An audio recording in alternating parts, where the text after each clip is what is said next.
the Overman Warrior Podcast.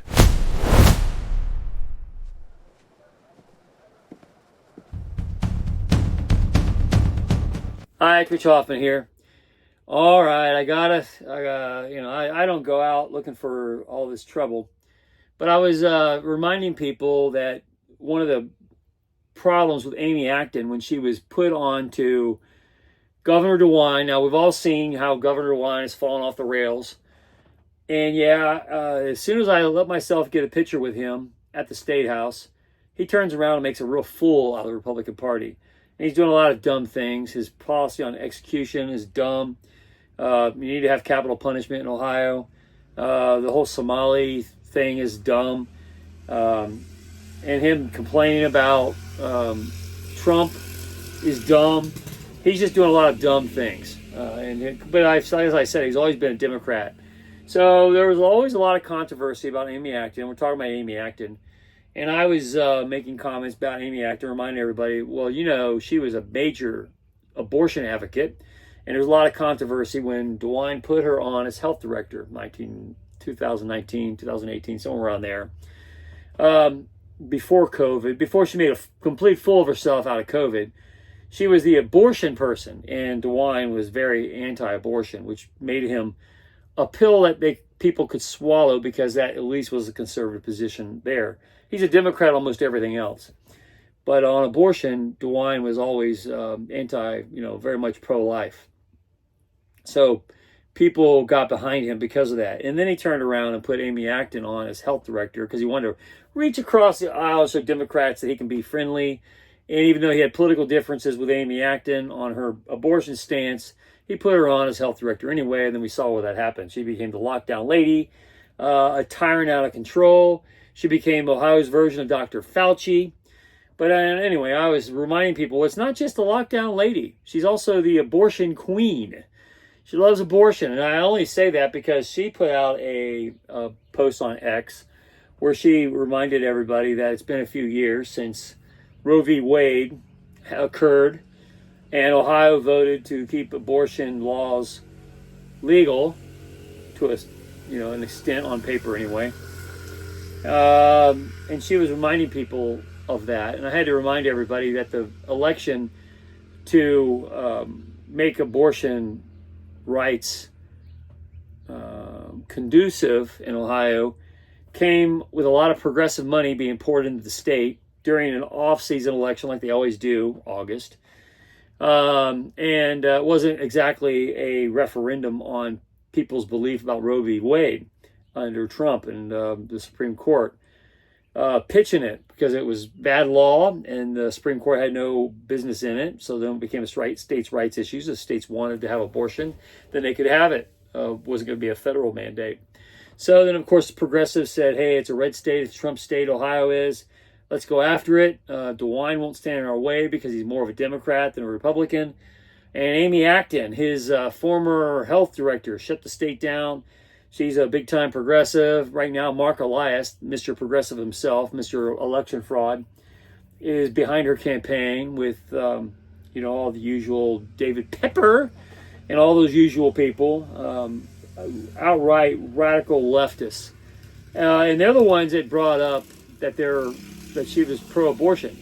And she wants people to know it because she knows poll numbers are not looking good. People remember her as a lockdown lady. And she's like, but I love to kill babies. Huh? I kill a lot of people with COVID, and I love to kill children, too, with abortion. Hey, I did that. I'm that person. And she actually foolishly reminded everybody of it. So I made a comment about it and just said, hey, it wasn't a popular thing in Ohio. It happened during an off year when people weren't thinking about politics. It was August. And they slid it under the door with a lot of progressive money to make it an Ohio thing. And she wants to put her name next to it. So I made a comment about it, and somebody actually wrote me back and said, hey, you don't have a uterus, so you don't get to have a say on this. And I've heard that statement with childbirth, too, in the past. Hey, you can't have a baby, so you don't have a right to critique the pain that labor brings a woman. Being a mom, being a woman, you're a man, so you can't understand. Bull crap. Hey, don't give me that. If I was having a baby, I'd act much different than a lot of women do. They look at it as a pity party opportunity to say, "Hey, I'm pregnant. I'm going through some pain. Feel sorry for me. Send me a present." And the same thing that goes on when people say, "You don't have a uterus, so you can't have an opinion on abortion. You don't have to carry the kid for 9 months if you get knocked up." Well, my statement to that is, well, don't go have sex. You have a permissive culture that goes out and has reckless sex, and then the way to get rid of that mistake is have an abortion. There's times where I think sometimes for a lot of children, the abortion is probably better for the kid than having a dumb parent. And that's where I'm at on it. But opportunity for life, and maybe there are people in that kid's life you don't know. Maybe through adoption, there's opportunities. Mathematics are against it, but I tend to lean in the direction of, hey, life should have an opportunity. Don't make the decision to kill it if you can. And abortion is murder. And yeah, for a lot, not I shouldn't say most, but in my personal viewpoint, most parents aren't very good. And most kids would do better if they had better parents. And when it comes to abortion, death or a perpetually stupid life. You don't want to have either one of those options, but if you have a society that's not doing either one of them right, a kid needs opportunities and they need good parents to help them get there. We're biologically positioned to be very dependent on the adults in our life for at least the first 5 years. And if you have bad adults, you're probably going to grow up and have a crappy life. And but that doesn't make abortion right. And Amy Acton's whole thing was, I would say, hey, plan your life better. Don't have malicious, reckless sex at the nightclub. Don't do the dating apps. Don't cheat on your spouses with dating apps. Make a fool out of yourself and everybody in your family. That's a stupid thing to do. And then you end up with a baby and you don't want it to screw up your life. So she goes out and has an abortion. There's thousands of children who are murdered because of reckless, stupid lifestyles by dumb adults. And dumb adults like Amy Acton. I can tell you, smart people are not going to be voting for Amy Acton, only the dumb ones. Dumb people are out there pushing Amy Acton. And this person had told me, you're not allowed to have an opinion on it because you don't have a uterus. You're a man. That's the liberal argument. And boy, are they wrong. They are out of their minds stupid for even thinking such a thing. But that's what they think. And that's what they're pushing. And that's what they said to me. And I just writing back to them, is it enough? I'm going to say it because if they said it, there's probably hundreds, thousands of people who watch these videos who are thinking the same thing. He's a man. He don't have a right to say anything about women's issues. He doesn't have a uterus. He can't go have a baby. He don't have to carry the baby for 9 months. All he has to do is engage in sexual activity. Well, the woman's allowed to say no. And my advocacy is, men are always on offense. If you're looking at football terms, men are always on offense. They're always looking for some place to plant themselves. And women are on defense, and they're trying to keep the guy from scoring. And they have to be very careful about it. They can't just, be equality and say, I can live a reckless lifestyle just like a man can. So if I want to spread my legs, let anybody pop in there, like Bonnie Blue or that weird porn lady from England, that slept with over 1,000 people in a day, more than that, I think. I can be just as stupid as a man. That's a dumb way to build a society. But that's the whole statement behind the uterus. You don't have a uterus. You can't have babies, so you can go around and recklessly impregnate girls, and they got to deal with that mistake for the next 9 months or the next 18 years, and you get to walk away. That doesn't mean that abortion makes everybody equal, which is Amy Acton's position. She's the abortion queen of Ohio. She is the lockdown lady for COVID. She was a mistake with DeWine. DeWine took a lot of criticism for putting her on his staff as a supposed Republican, but we've seen since then, he is much more of a Democrat than a Republican. And it showed with him picking an abortion activist to be on one of his health director. So not only was she bad on COVID, the lockdown lady, she is a baby killing advocate. And she's not doing too well in the polls. Vivek is doing quite well. And she sees it. The internals show it. David Pepper knows that this the whole hate the rich. Vivek Ramaswamy's rich, so hate him as a socialist movement. She represents the socialists in Ohio. She's the Mamdani in this ticket for the governor. She's the radical Karl Marx leftist. And she showed her fangs during COVID when she went into lockdown mode and ultra authority mode, which she did. But she's also out there. She's also a baby killer, and she's an abortion activist. Was before COVID ever came along, and that's really her biggest downfall. If you just talked about her abortion record and her advocacy, which she felt she wanted to remind everybody of, foolishly, my comment to her was, well, that's a really stupid thing to say, and that's not going to help your internals at all. And then somebody commented back to that, well, you're not allowed to make a statement on this because you're a man. You don't have a uterus, so you're not allowed to speak. And people have always told me, and I'll say it, I've had broken bones. I've had bones sticking out of my skin many times, actually. I've been through a lot of pain, and I can tell you what, I would not go into a labor room crying like some wimp. I wouldn't do it. You buck it up, you fight through it, and there's a lot of women that handle it just fine. And I say that. I raised 2 daughters. I've been married for almost 40 years. I've known a lot of women.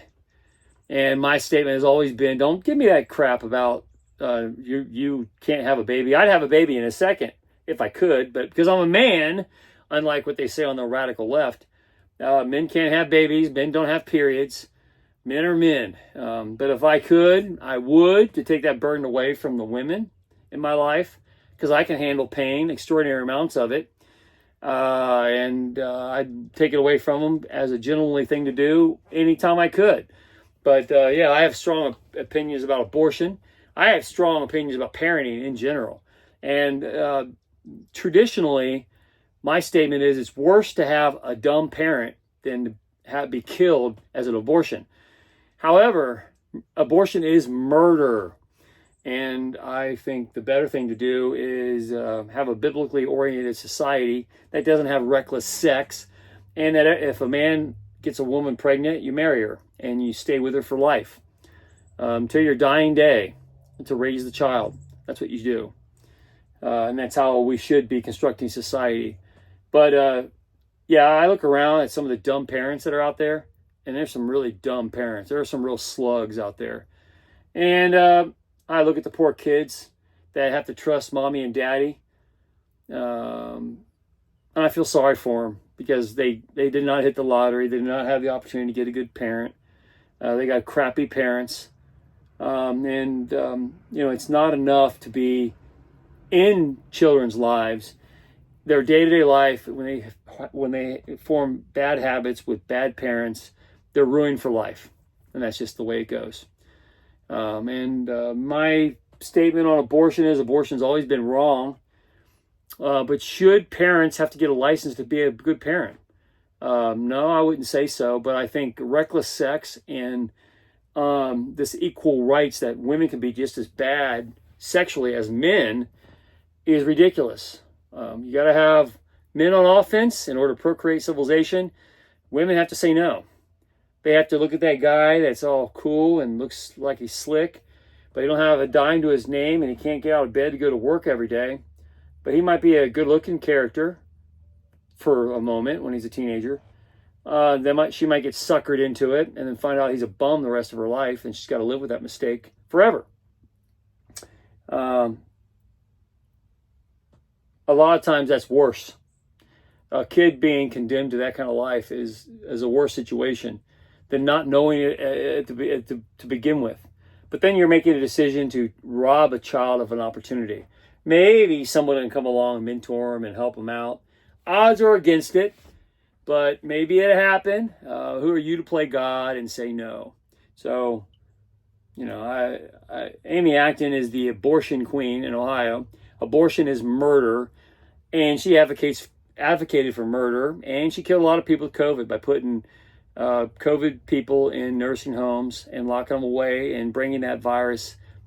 A bioweapon manufactured with gain and function research, which she had to have known about because the memos were circulating around in the health director circles. Dr. Fauci knew what he was doing. So did a lot of the specialists who were in Wuhan. They knew what they were doing. They knew where the money came from. They knew gain of function was jumping this thing from bats to humans.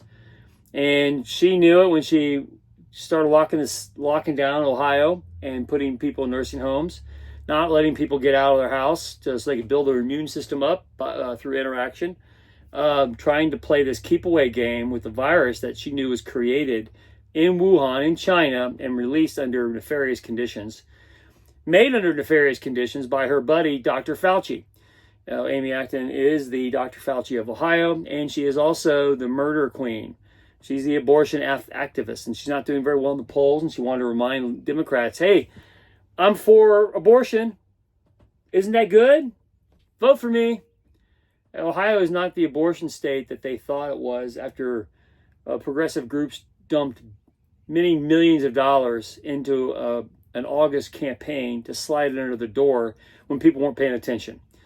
That's not a good popular. David Pepper might be saying that it's a great move, but David Pepper's an idiot. He's been affiliated with these Democrat circles forever. And I say idiot being professionally kind. He hangs out with Mark Elias. They're all very progressive people, and they know they can't win without election fraud.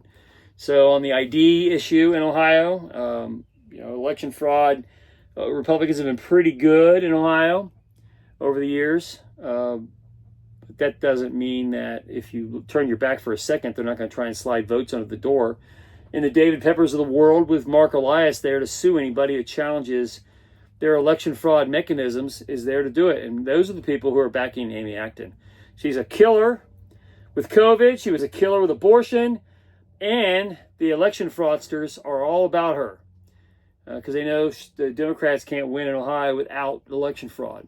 So there's a lot of bad with Amy Acton. But to criticize her abortion stance because you don't have a uterus, give me a break. That's how stupid a lot of these people are. And just because you're a man doesn't mean you can't have an opinion on abortion.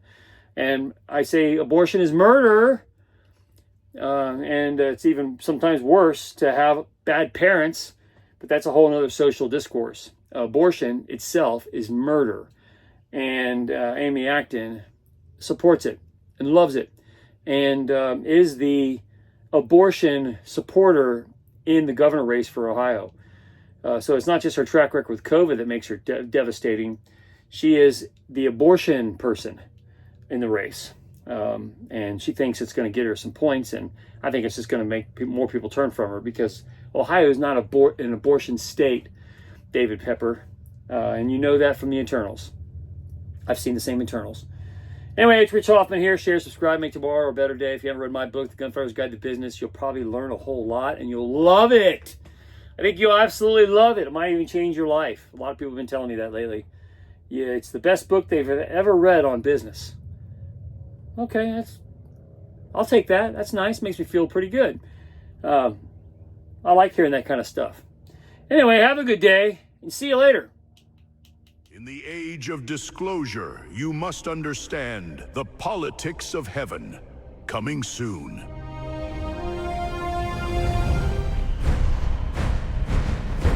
Coming soon, the politics of heaven in 2027. A treasure hunt through heaven and all human history.